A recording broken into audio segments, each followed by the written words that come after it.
You know that friend who's a naturally gifted athlete? Well, in the compact SUV world, that's the Mazda CX-5.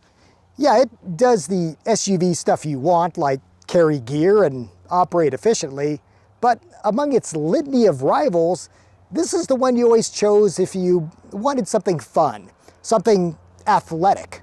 So is the all-new third-generation Mazda CX-5 still lean and mean? Or has it gone soft with an update that's big on tech and amenities? And does it still outpunch its class when it comes to interior design and finish? Well, let's find out.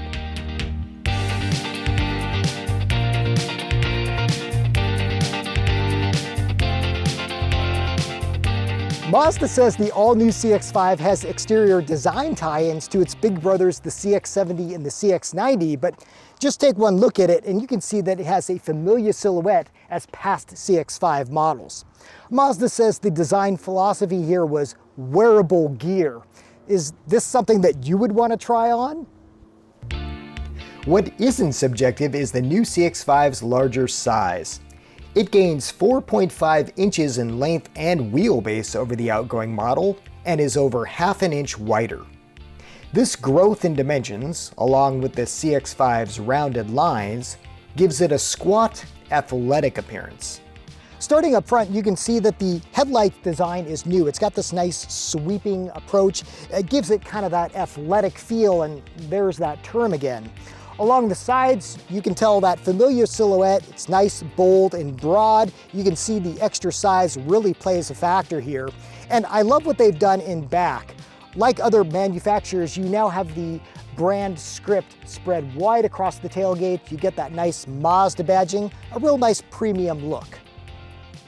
Inside the third generation CX-5, a greater evolution has taken place. Now, if you've been following Mazda for the past several years, you know that it's really gone up market, and this latest CX-5 is an example of that. You've got some nice supportive seats. These are leather. You can tell that they have the ventilation, and we've been driving this for a while now, and it's really comfortable too. It's got that firm yet supportive feel. One thing I want to note about Mazdas, because I love them every time I'm in them, is the steering wheel feel. I know a lot of people don't think about this, but this is the one thing in the car that you are always going to be touching, and I gotta say that Mazda does steering wheel feel, as in the feel of the steering wheel, better than just about any manufacturer out there, luxury or mainstream. I love it. Plenty of room up front. Again, that new larger size also means more interior space. If you're under 5'8" like me, there's gonna be plenty of headroom, and even if you're taller, then you've got still gobs of space, even with this panoramic moonroof. And for Mike Danger, he will be happy to know that there is a sunglass holder, so, you know, thank goodness for that. Now, in back, you've also got more leg room, more knee room, more of just about everything. Again, there's gonna be plenty of room for you, and as always, I mean, you know, the center position isn't great. You've got the hump you're gonna deal with, but it's fine for shorter trips. But plenty of space in here, as you can see. Now, the rear seats, they don't really recline a whole lot, but the angle is fine. Also, another thing I wanna mention that I love when manufacturers do this, even for the base models, is rear air vents. This makes such a big difference. If you have kids in the car, if you have dogs in the car, just, it's comfort for everyone. This model also has heated rear seats, a couple of USB-C outlets to keep everything charged. And what's really cool is when you don't have people back here, or even if you do, you can fold these seats in a combination of ways. So of course, like every SUV, the CX-5 has folding rear seats. Here you can see it's in a 60/40 fashion, but the CX-5 has a secret. You can fold the center to get a 40-20-40 split.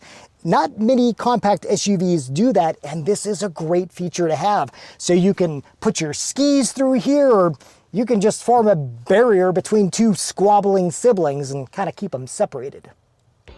When it comes to cargo space, this is an area that Mazda has improved, and they needed it. So behind the rear seat, you now have 33.7 cubic feet of cargo space. You fold those suckers down, you get 66.5. Another great thing that I like is you've got a lower sill, makes it easier to load. Now, another thing that we really like about this is the rear seats do fold pretty darn flat. So that's going to be great if you got gear or maybe you want to do some car camping.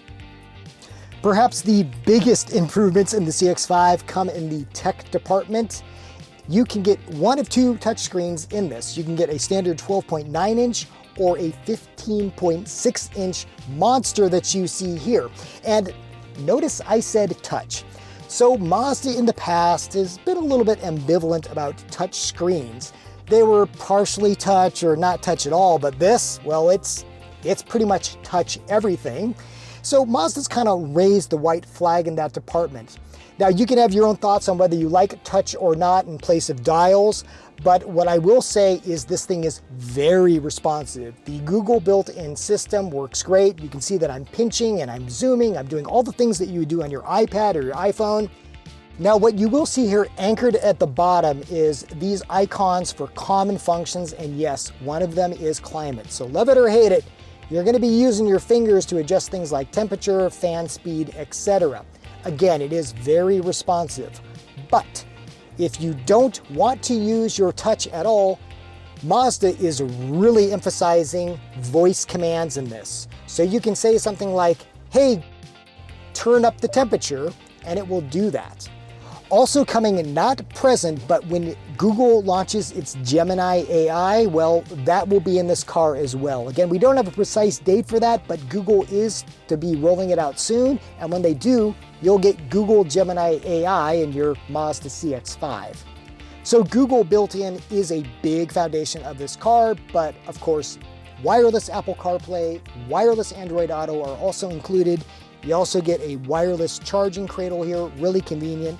And in here, in this hidden storage here with, that's not a script, are two USB charge ports. So you can always keep everything nice and juiced. We don't script anything here. It's all just natural.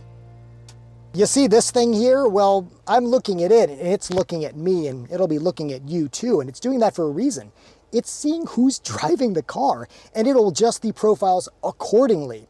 So if you have one person in the household they like their seat a certain way, they like their temperature, etc., it'll adjust according to that person's desires.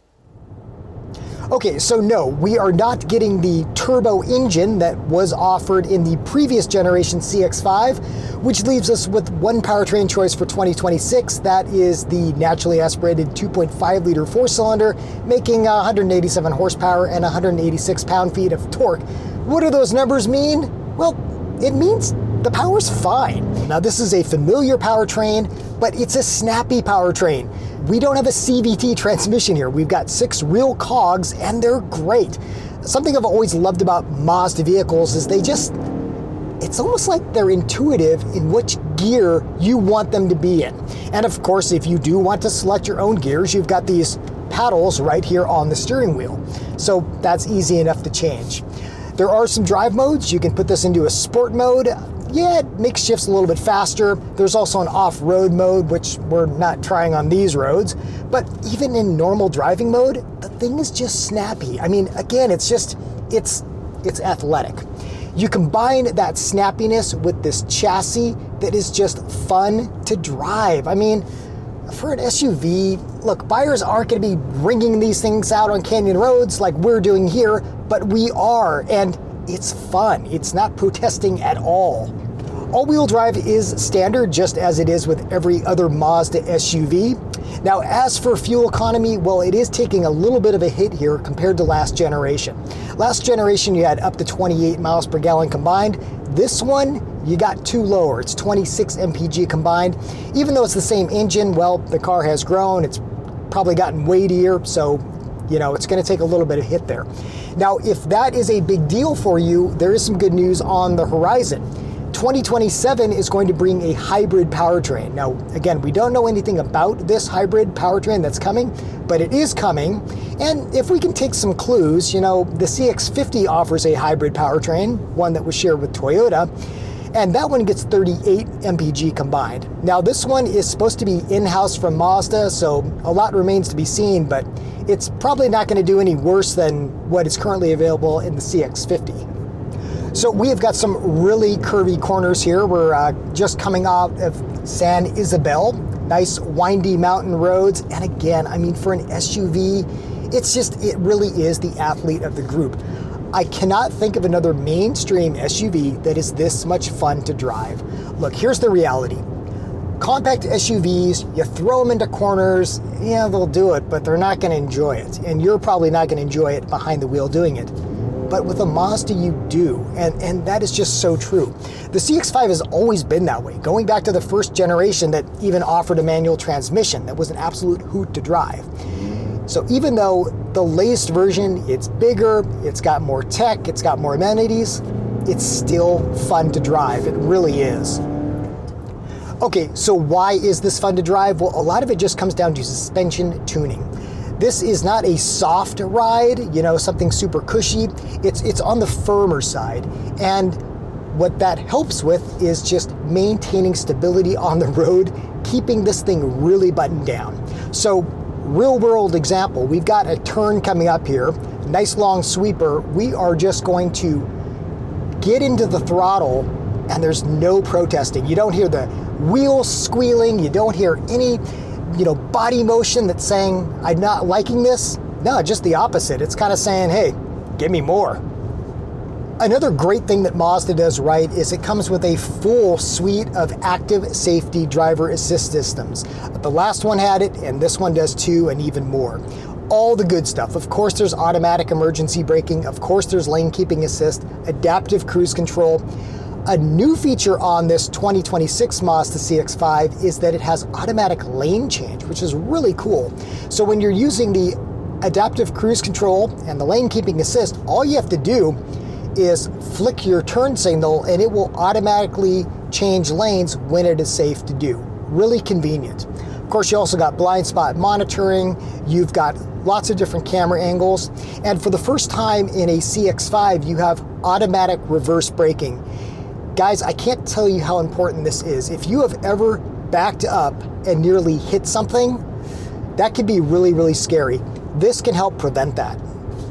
This latest CX-5 is also quieter than ever, and it is noticeably quieter in here. I mean, the cabin is quite hushed. Of course, you hear some engine noise coming in. Some of that might be artificial. I'm not sure. In sport mode, it kind of pumps that in a little bit. If that's not your jam, then just put it into normal mode. But nice and quiet, not a whole lot of wind noise. As far as visibility, of course, front and sides, you've got this large glass, easy to see out. The rears are hampered a little bit by those larger D-pillars, but there is a little bit of glass back there which makes things easier to see.